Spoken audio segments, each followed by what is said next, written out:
रायगड सुरक्षा रक्षक मंडळाच्या माध्यमातून हजारो युवांची भरती या बोर्डामध्ये केली गेली आणि मोठी प्रतीक्षा यादी अजूनही प्रलंबित आहे। 3000 पेक्षा जास्त आमचे युवा सहकारी हे नोकरी अभावी वंचित आहेत।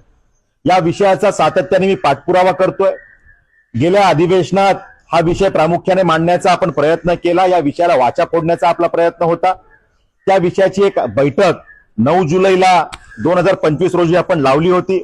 त्यात काही इन्स्ट्रक्शन दिले गेले आणि या विषयाला न्याय देण्यासाठी आज एक आढावा बैठक कामगार मंत्री आकाश भाऊ फुंडकर यांच्या प्रमुख उपस्थितीमध्ये आज आपण लावली होती।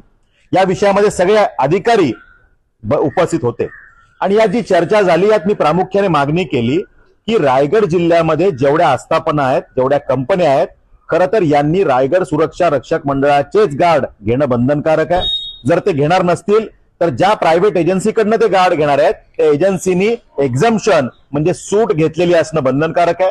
पण या दोन्ही गोष्टी घडत नाहीत आणि प्रायव्हेट एजन्सीकडनं गार्ड घेण्याचं प्रमाण हे रायगड जिल्ह्यामध्ये मोठ्या प्रमाणावर आहे।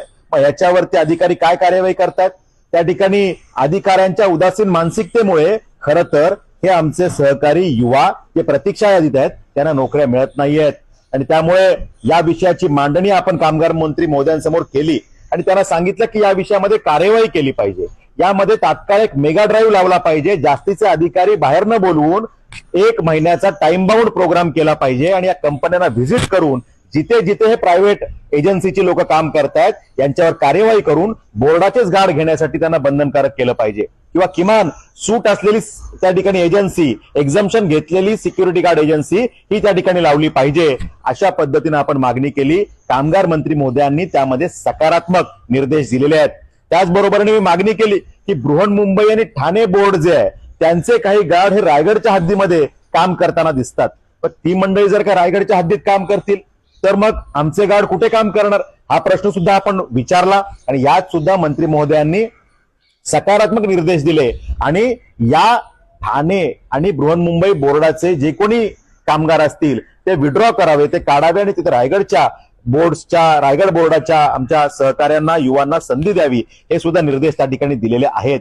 त्यामुळे एकंदरीत खूप चांगली चर्चा झाली, चांगली बैठक झाली आणि या माध्यमातून आमचे रायगड सुरक्षा रक्षक मंडळाचे जे काही आमचे नोंदित गार्ड्स आहेत, आमचे युवा आहेत, यांना न्याय मिळवून देण्यासाठीचा आशेचा किरण यातून कुठेतरी तयार झालेला आहे।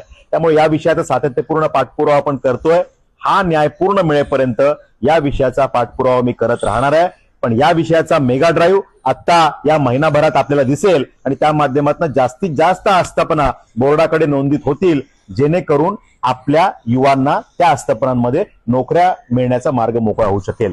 त्यामुळे आजची बैठक सकारात्मक झाली आणि याची माहिती आमच्या युवा सहकाऱ्यांना मिळावी यासाठीचा माझा हा प्रयत्न।